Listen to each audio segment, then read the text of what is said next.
How do we want to start this one? I don't know. Well, I mean, where have you been? I've been sat in here for ages. No. I've got an idea. Okay, go on then. Hello, and welcome to the Raging Cinephiles Podcast, episode 3. Ah, that's good. Thank I you. like that. I feel like that is just, it looks dangerous on there. Yeah. I mean, it looks like I've caused some damage to some recording equipment. People's speakers, people's headphones, people's ears, it's all, It's all dead now. You've ruined it. I've ruined the world. That's fine. Hello, welcome to Raging Cinephiles. I've already said that. 3. I don't care. Well, for the slower people amongst our audience, yeah. How you doing? I'm Deck. I'm Owen. Are you? Yeah, no, I am. I want to see how long actually. I can keep up that joke. Yeah. I feel like it's already going stale. No. My Definitely life. Right. How are you? Yeah, I'm really well. I've been busy. We both have. Yeah, hence why we haven't been about. But yeah, I think we're going to be back on track now. I keep walking down the street and there's random builders going, "Oi, where's the Raging Cinephiles Podcast episode 3?" And they're just walking by. They've got their Viz jackets on and they're shouting at me saying, "Where is it?" And I'm like, "Oh, we're busy. We've been so busy." I know, it's high demand. I've been seeing people walking around in their DIY Raging Cinephiles t-shirts. Oh, yeah. Wow. It's crazy. There's so many people that listen to this podcast. Right. How's Shia Labeouf doing? Yeah, Shia's has a busy week. We've already had people complain about Shia Labeouf. Really? Yeah. This goes out to you. If you don't like Shia Labeouf, this segment goes out to you. Yeah, especially because it's not as long as Owen's alive, it's not going anywhere. No, definitely. That could change. Is Go on. that a threat? Not from me. Okay. So basically, Shia. So, I spoke about last week of his art installation, Alone Together. Yeah. Basically, before that happened, he allegedly called a bartender. I can't remember where this was, but it was somewhere in America. He was in a bar with his girlfriend, and he allegedly wasn't getting served. And he called the bartender a mother-humping racist. And now he's out of this log cabin, out of the art project. He's being sued by this bartender for $5 million. What? Yeah. So Sorry, I'm trying to process someone calling someone a mother humper. Well, no. That was me, cleaning it up for the. I thought that was what he said. I was like, that's a very unique insult. No, I used the other one. Oh, okay. So yeah, he's being sued for $5 million. Oh. But yeah, finished his art installation. He seems very happy about it. There was a video that went online. It's like a 2-minute video where he visited some of the other art projects in the gallery. And there's just like a 2-minute video of him dancing. That's another thing Classic I found. Shia. But then film-related things. The Borg and McEnroe trailer was released. So Labeouf is playing John McEnroe. The trailer's only about 40 seconds long. It looks really intense, actually. It looks really good. There's only sort of a 3-second shot of McEnroe shouting at one of the umpires, or what are they called in tennis? Are they umpires? Yeah. It just sort of Ball depicting... referees. Something like that. Ball referees. Yeah. Hey, I know loads about sports. I know. I could tell the audience a tennis fact, but no. I'll leave it out. One of so it kind of depicts one of John McEnroe's most famous outbursts against Bjorn Borg in Stockholm in 1984, and That event that you're so familiar with. Yeah, I love tennis. I love all sports. I was doing a crossword on the train the other day, and there was a question. It was like a tennis shot. It's 5 across, 3 letters. It's a lob. That's what it is. Well, did you want me to pretend as if that's the first time you told me that? Or It is actually. Yeah, I mean, wow. You know a lot about sport, Owen. Thanks, man. Yeah, Give yourself a pat on the back. Oh, nice. Lent into the mic. Now you do me. You ask me. Oh, Deck. So, what's Ron Perlman been up to? Well, man? Obviously we had the tragic news that Hellboy 3 wasn't going to be made, and then we had the Hellboy reboot got confirmed. Basically he's he spoke about it. He did a blog post about it, giving his blessing to David Harbour, who's been cast as the new Hellboy. Nice. 'Cause he said that David Harbour is a good dude, man. I have nothing but love for that dude. I wish him nothing but the best when it comes to the restoring of Hellboy. I can imagine Ron Perlman saying that. Yeah, 100%. And he also spoke about what, if Hellboy 3 had been made, what it would have been about and what it would have felt like. And he said the third one was meant to be epic and conclusive, and a resolve for all these almost Greek oracle promises of the destiny of Hellboy. It would have made for a really good movie, I think. That's quite a good line in itself, just to come up by yourself. But yeah, there was another big thing, is that he's not going to reprise his role in Pacific Rim 2. Oh, really? Which I was surprised by, because I thought, like, he had a bigger role in the first one than I expected. I thought even if he just popped up in the second one. But I think what Del Toro's doing with that one is, like, he's brought new characters in, they've taken old characters out, so I think they want it to be fresh, I guess. Otherwise they would have had Charlie Hunnam and that lot be in it again. Yeah. No, so exactly. I think that's why they wanted fresh new characters. Ooh, what was that? Nothing. Was that you that made that noise? Yeah, sorry. Sorry, I've random bits where I make random. I can't even. Anyway, what films have we seen the past two and a bit weeks? I'd say 1.5 weeks. Yeah, maybe 2. Yeah, touching 2. I mean, which films have we seen so recently that we can do fresh podcasts? Oh, you know the really recent films, Alien Covenant, and Guardians of the Galaxy 2. Yeah, should we talk about Alien first? Yeah, let's go alphabetically. Wow. Do you wanna go? Yeah. So I think the more I think about Alien Covenant, the more disappointed I am with it, unfortunately. I really wanted to like it. I really, really have a lot of love for the Alien franchise. You know, the first 2 are unparalleled. But I think with this one, it actually just retreads a lot of stuff from the first 2 movies, but not as well as them. It still leaves a few unanswered questions as well. But yeah, so I was fully with it until about halfway through, and there was this completely useless action scene in the middle of it that just I was out of it by that point. As soon as that action scene came along, I was like, no, okay, I'm out. But the thing is Ridley Scott, I can't remember how old he is. I think he's 78, 79, something like that. He's nearing 80. He still knows what he's doing. Like, he can still turn your screws. He knows exactly how to do that, but it shows that he's only as good as the script he's working with. Like, he was engaging me. When we went, I really needed the toilet. Pretty much from about 5 minutes in. We treated ourselves to a couple of beers with the movie. We've never really done that before. No. But yeah, bit of a loophole. Yeah. Cheap drinks in the cinema. Ooh, crikey. Yeah, but I needed the toilet from pretty much 5 minutes in. But it kept me hooked. I did want to stay. I felt like if I left, I would have missed something.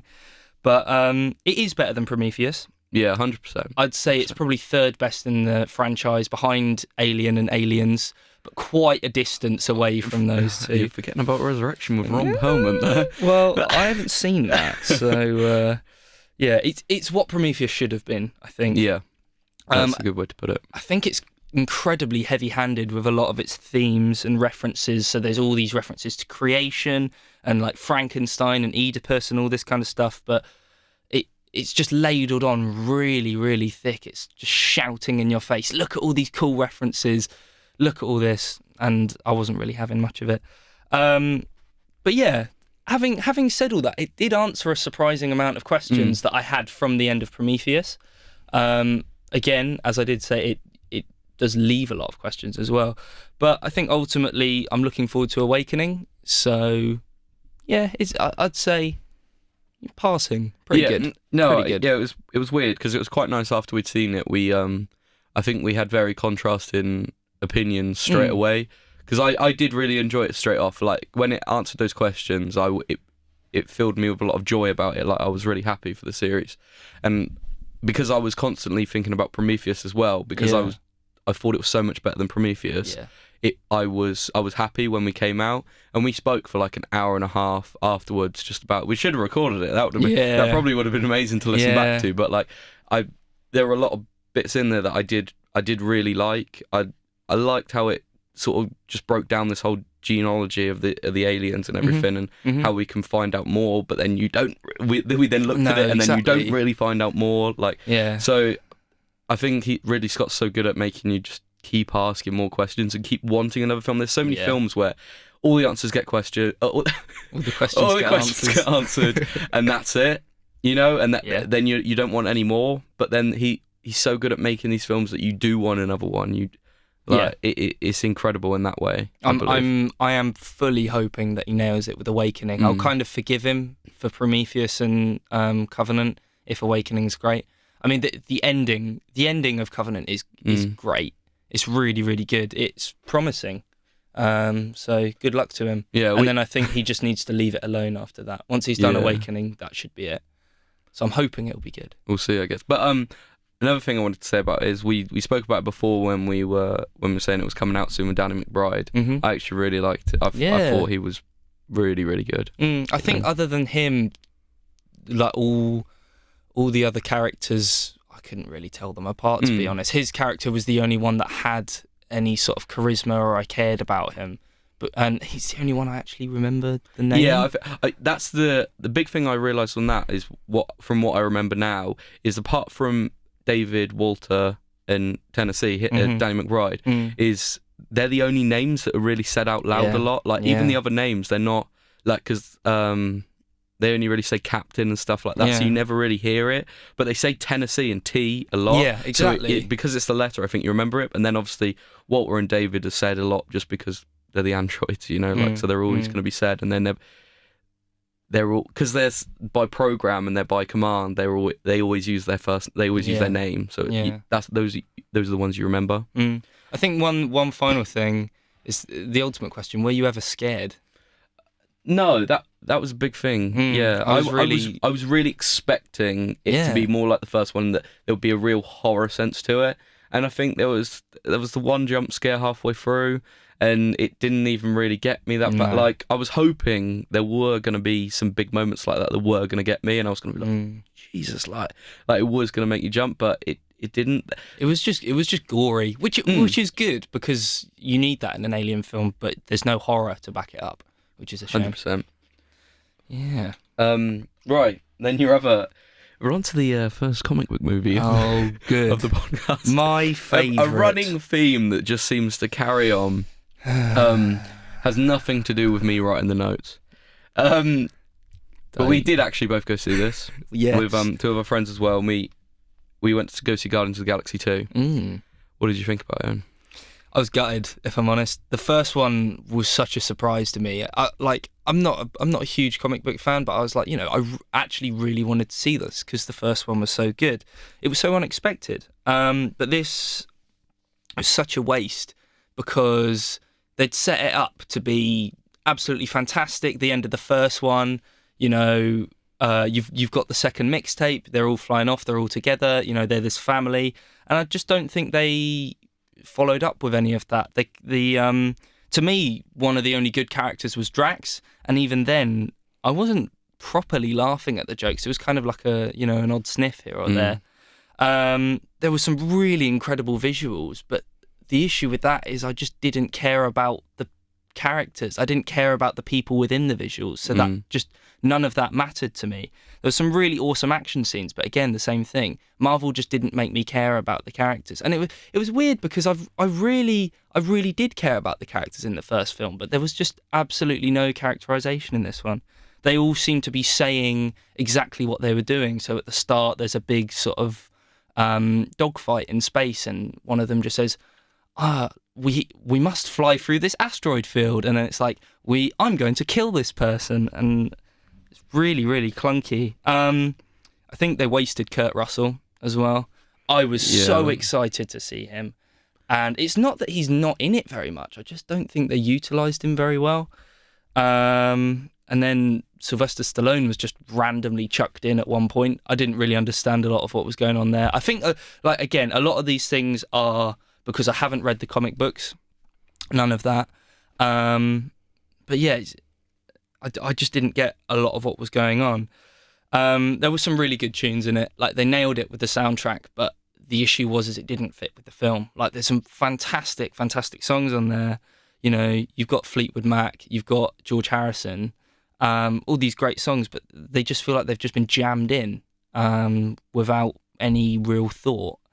What else have I got written down? Yeah, let me break down some of the things you've said. So from a contrasting point, I think out of the four of us, I was the only one that actually enjoyed it in a way, and I feel I know why, and it's just because I have read when they rebooted it in 2008. That was like the first comic book I read and got into, and that was what Guardians of the Galaxy was based on, the 2008 comics, when they rebooted the whole series, and it doesn't touch the first one. That straight away, that's its issue. Is I think what the first one did so well, and talking about characters, how you said, is this is how I take it in, is the first one they didn't spend too much time, but they did it in such a unique way, how they set up all the characters. And so by the end of that film, you were so into those characters, so into the group, even into Ronin, like Lee Pace's Ronin, like the bad guy. You were convinced by him that he was a dick, like, and that Chris Pratt was meant to hate him and stuff. They were meant to bring him down. And this one, because they'd already had that, they didn't spend that first 30-40 minutes doing that and developing the characters.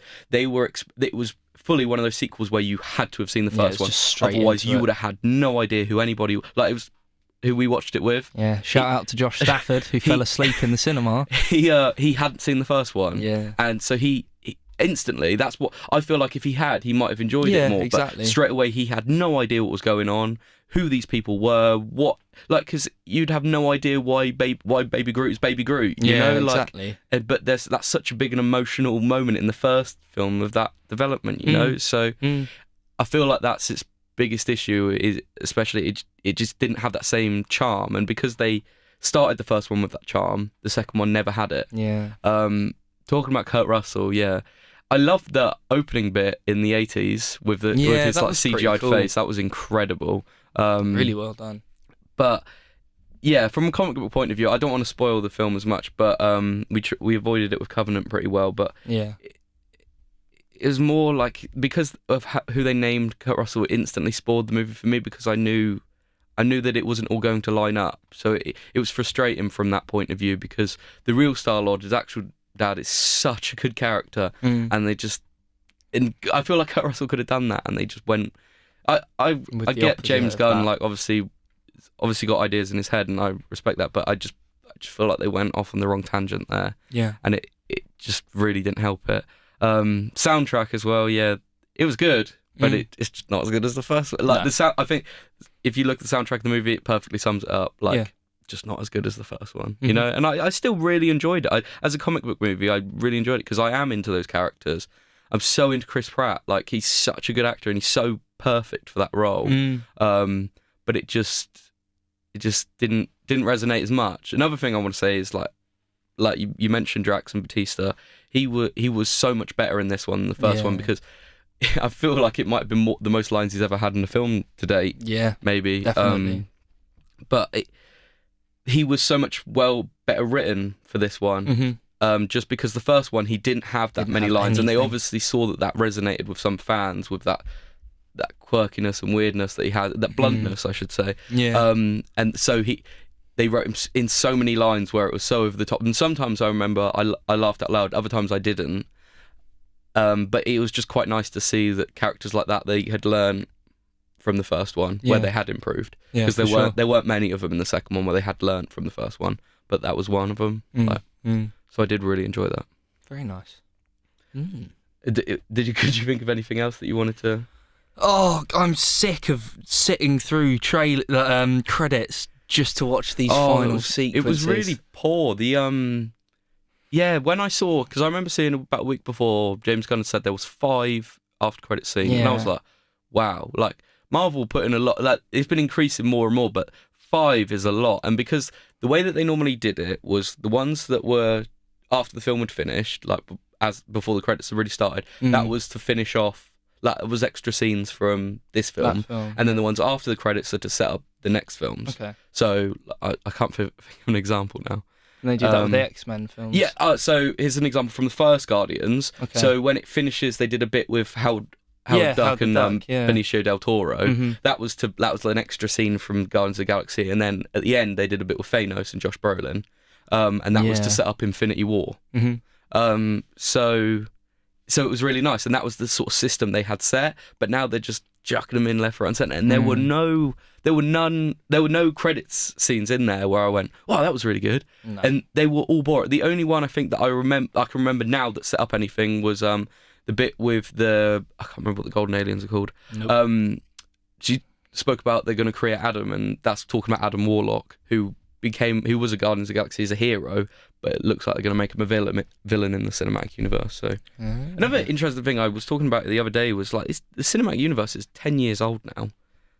Wow, that's gone quick. That's quite crazy. The amount of films that they've had out in that time. What was the first one? And the Incredible Hulk. It was Incredible Hulk, then Iron Man, because Robert Downey Jr. is in the after credit scene of the Incredible Hulk. Yes, he is. Okay. Gotcha. I'm with you now. Because it's weird. Like Iron Man had 2 films before like Captain America or Thor had even had a film. So like he was always going to be ahead. That's why.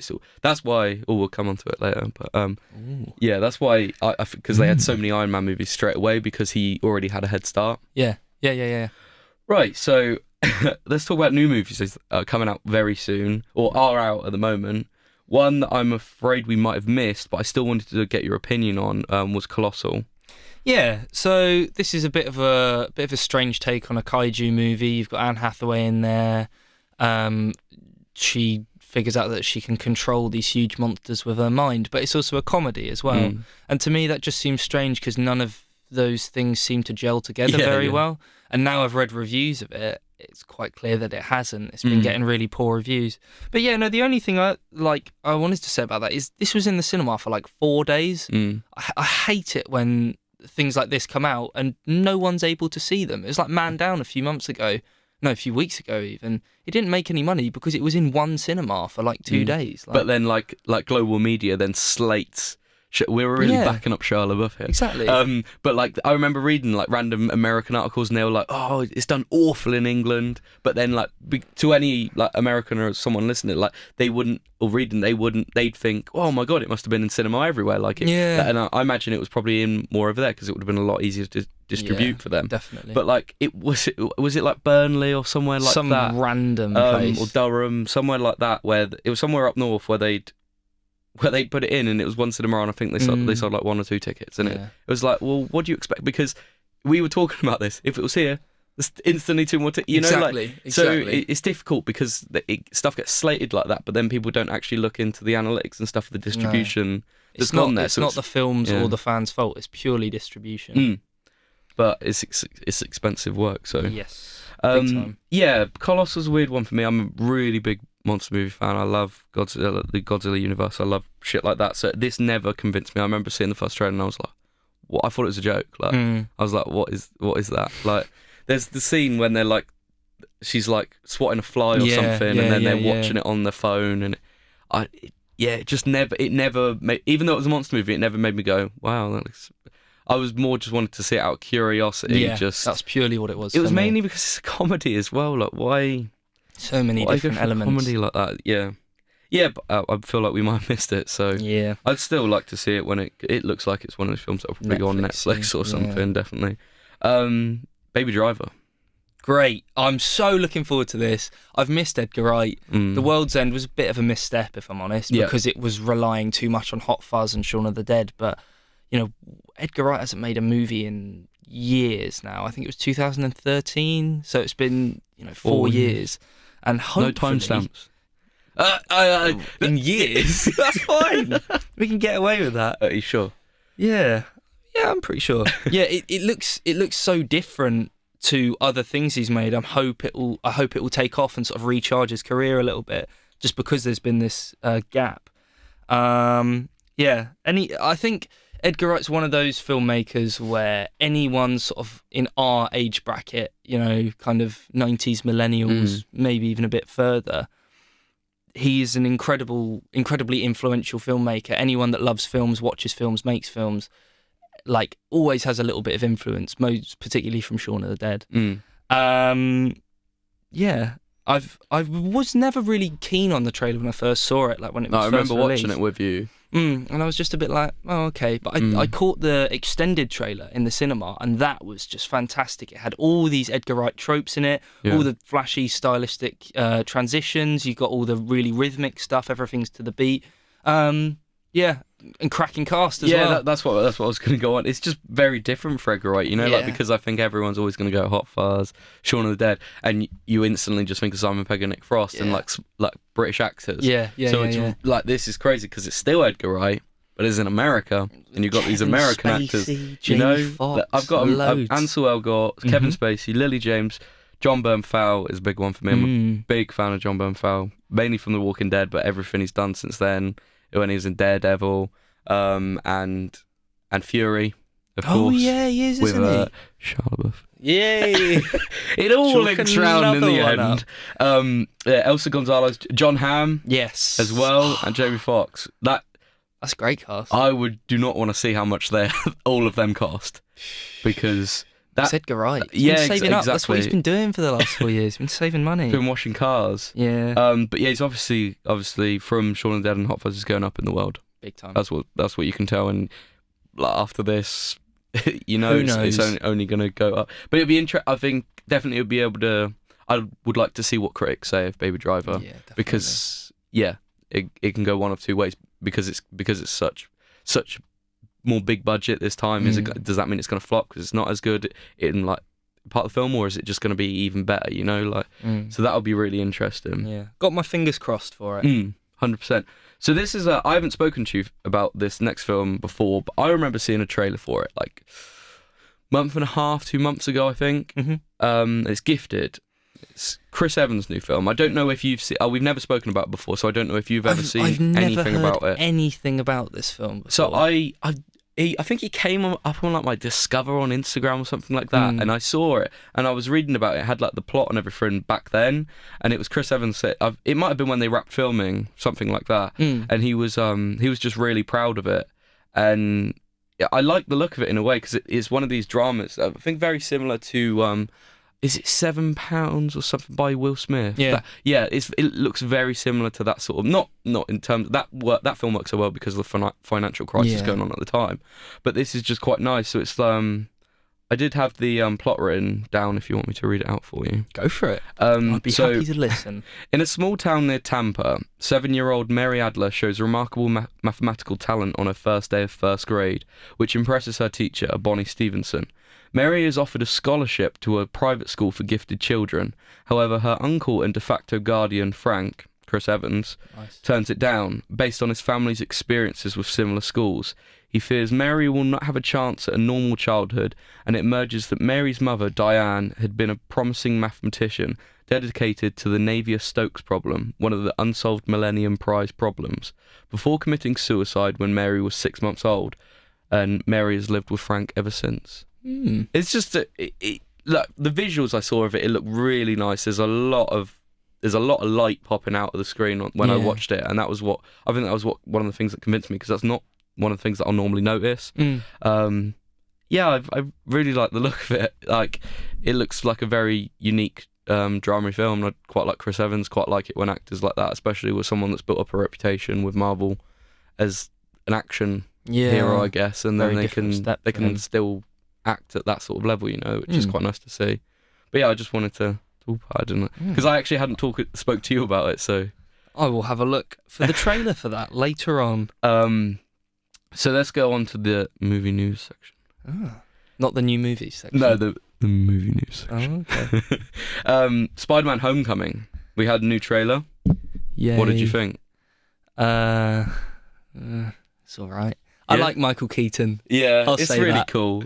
It's annoying with new Spider-Man because it's excited for it. It's nice in the Marvel Universe. It was really nice in Civil War, but I was still excited for what Sony was setting up with Andrew Garfield, the Sinister Six film, because there's another comic that I've read that I'm really into. Like, they set up like Vulture was going to be in it, and then Marvel decided to use Vulture in this film. Yeah. That's Michael Keaton. So it's quite interesting. The big thing I wanted to talk to you about was the new posters they released the other day. Oh God, what a car crash these are. All I wrote down was weird face one. It's really bizarre. It's like a really poorly made collage, just cut from like scenes of the film. And the weird thing about it is Spider-Man is sort of the back piece of the collage, so everyone is covering him. There's about 2 inclusions of every character except for, you know, the women or the people of colour. And then you, like, Iron Man is just probably the main part of the poster. And that was what people made a joke of. I saw a good meme where it was like someone had replaced all the faces with just Robert Downey Jr.'s face. And that summed it up. And then Robert Downey Jr. has a solo poster for the film as well. It says, it's a picture of Iron Man, and it just says Spider-Man Homecoming. Like, I know this I know they love to do those character posters, but that like, just seems a bit weird. In this situation, it seems like maybe it was not a good idea because people are instantly going to mock it, you know.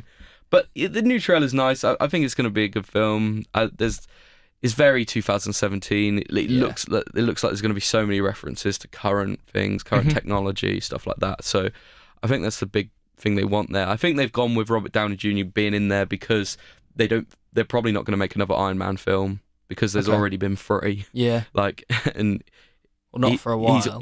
I don't think they'll ever, not with Robert Downey Jr., I don't think there'll ever be a solo Iron Man film again. So I think it's their way of giving him a big role and he can sort of boost up Tom Holland at the same time in this and help him out. I'm Confirmed, guessing. No more Iron Man films. I'm just making You heard it here first. A good guess, I guess, because like when did 3 come out? 2013, something like that. Like, yeah, I believe so. So I don't think they will, purely because I don't think they've got any with this Iron Man, with this Robert Downey Jr. Iron Man. I don't think they've got any more stories to tell for himself. Only the interaction through other characters and helping them. But yeah, another big news we got this week was Top Gun 2. Tom Cruise. Why is Tom Cruise doing all these films that no one's asked for more? So he's done The Mummy last week. Now it's Top Gun 2. I don't think anyone particularly wants Top Gun 2. I don't. First Top Gun's a pretty good film. Incredible. But like, just leave it there. Yeah. Leave all these things alone. Hate it. Why? I just realised what I'd written down about this. I'll come to it in a minute. So yeah, the big other news, like Tom Cruise was talking in the media about it the other day, because he's obviously doing the media rounds for The Mummy, and he mentioned that he's throwing all his weight behind it, that he wants it to happen. So he's currently looking for a director, because I think all the majority of the money is going to be coming from Tom Cruise, so he's going to have a lot of say. He's obviously going to be starring again, so it's going to be his movie. And I don't know if you've seen Oblivion. Yeah, I have. I did not hate that film. For a Tom Cruise film, I actually really enjoyed it. It was a really nice end of the world take on things. I like stuff like that, like I've said before. And the director of that, Joseph Kosinski, he's now the front runner to direct Top Gun 2.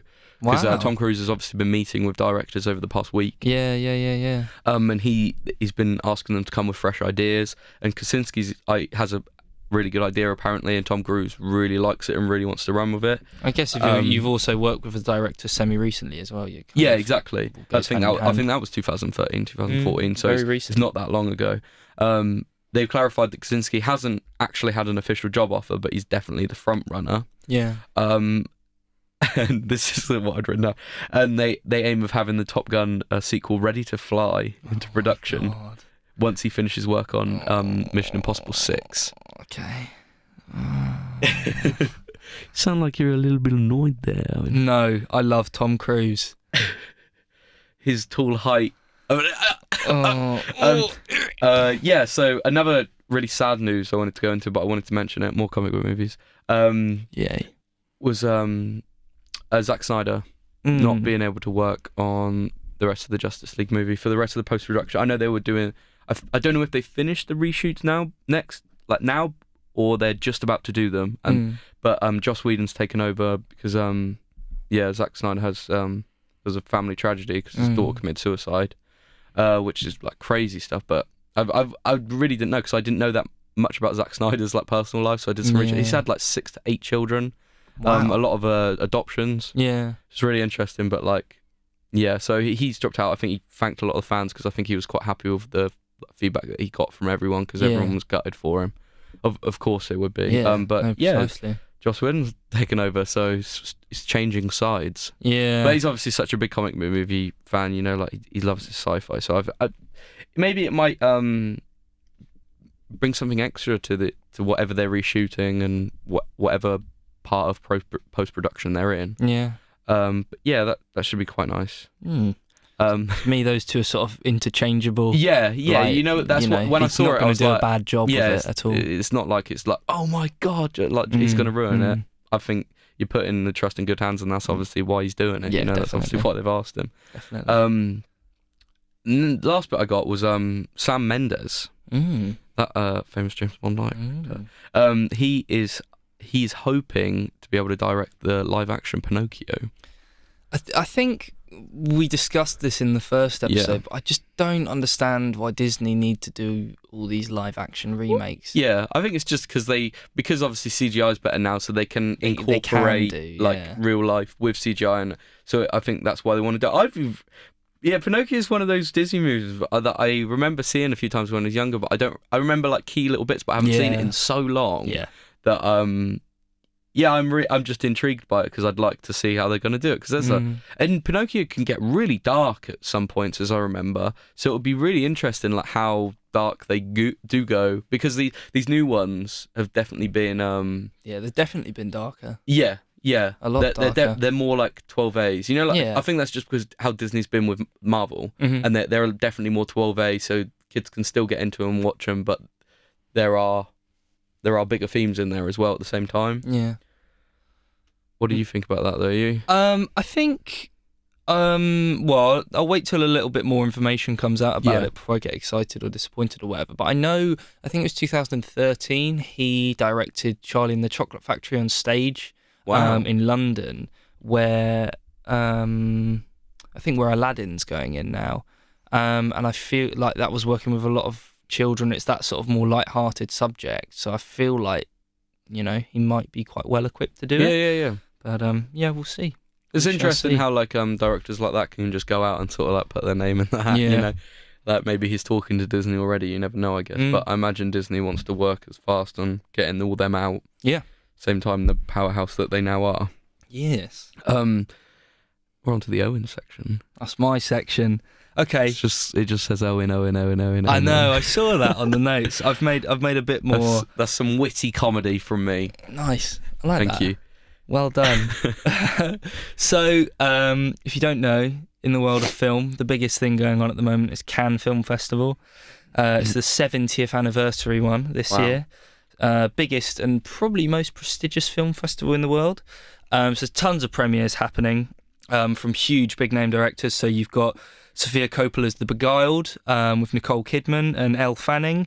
Michael Hanek's Happy End, Todd Haynes, who made Carol recently, his new film Wonderstruck's coming out there. Yorgos Lanthimos, who made The Lobster, the Greek director. Oh, wow. His new film's a horror film. I can't remember who it's starring. I think it might be Nicole Kidman. I'm not 100% sure. But it's called The Killing of a Sacred Deer. That was shown for the first time. As well as films by Noah Baumbach, Lynn Ramsey, Bong Joon-ho. And you've also got David Lynch showing, I think he showed the first 2 or 4 episodes of the new Twin Peaks series there. Yes, I did see about that. All of those films have had really, really good reviews. It's actually, to put a timestamp on it, today's actually the last day. We don't know who's going to win any awards. It was the first 4 episodes of Twin Peaks. Was it the first 4? Yeah, because that's what's available at the moment. Because the first episode's 2 hours as well. So really, wow, I did not know that. Yeah, I've got to get back into Twin Peaks, I think. Yeah, I haven't. I watched it when I was a lot younger, and I'd like to rewatch it because I don't think I remember. I don't remember, and it's more the fact of understanding. I think I watched it far too young, just because it was something on. So I haven't been as excited about the new series as I probably should be. But we're talking about TV. We're meant to be cinephiles. But that's one of the big things about Cannes this year is there was this huge argument about TV, but there was also this massive argument about Netflix shows aren't being allowed there properly. They're not being allowed entered into the competition. So Bong Joon-ho's film Okja, which loads of people were really excited for, you know, it was looking like it was going to win awards. They were like, nope, because it was on Netflix, because it didn't have a theatrical release, we're not going to enter it into competition. So it's quite, you know, backwards. There's going to be an thinking. Interesting war there, I feel, because like theatrical films are always, they're always going to be a bit peed off about it. But Netflix has done it in their way. Like, they started as the same as, like, before they bought Love Film, they were a DVD and video rental. It's literally and they've just gone, you know, like, so fair play to them. They are a studio now. Yeah, look at That's them. what they do. It's crazy. Yeah. But yeah, one of the things I'm particularly excited for coming from Cannes this year is a film called Good Time. It's directed by two independent filmmakers and brothers called Ben and Josh Safdie. And basically the film stars Robert Pattinson. It's his new film. And it's a small independent film that follows the story of two brothers who attempt to rob a bank. It all goes wrong. And then Robert Pattinson's character must try and get his brother out of prison. So it's a really slick and stylised trailer. Lots of neon, lots of really, really fast camera work. It looks fantastic. Very different role for Pattinson. A lot of the reviews coming in of saying he's absolutely nailed the Queen's accent. Wow. So all of that. Very gritty. That was what I noticed from the trailer. Big time. It's quite like The Rover that he made, I think it was 2 years ago, that sort of dystopian desert set film, which was really cool. But yeah, that's distributed by A24, who have got this eye for seeking out these absolute gems of independent films. So they distributed Moonlight, The Witch, American Honey, Free Fire, loads of huge films lately. So that's going to be quite special. To have their backing as well, that's got to mean something, you know. It's ridiculous. So I for my money, I feel like Pattinson, you know, I haven't seen the film. I haven't seen any of the films there. Raging Cinephiles don't have a huge budget to send me over to Cannes, but, you know, maybe next year. But yeah, I feel like... That was a complaint, everybody. No, it was not. Definitely not. You know, press pass. It'll be fine. Oh, yeah. Yeah, but no, other than the whole Netflix thing, there was a huge sort of, not argument, but people were being very sniffy because you have... Can you explain what being sniffy is first? No, I don't like that. Okay. Yeah, so basically, at Cannes, you have like a group of, you have a jury to decide who wins what, all of this sort of thing. And it's normally made up of famous film directors. And basically, so this year the main judge is Pedro Almodovar. You've got Jess Chastain in there. You've got Park Chan-wook, who made The Handmaiden recently. Paolo Sorrentino, who directed Youth. The Great Beauty, The Young Pope most recently as well. Wow. And then you've also got Will Smith in there. And there's a lot of people being really sniffy about that and just not happy that someone of that more sort of celebrity status is there.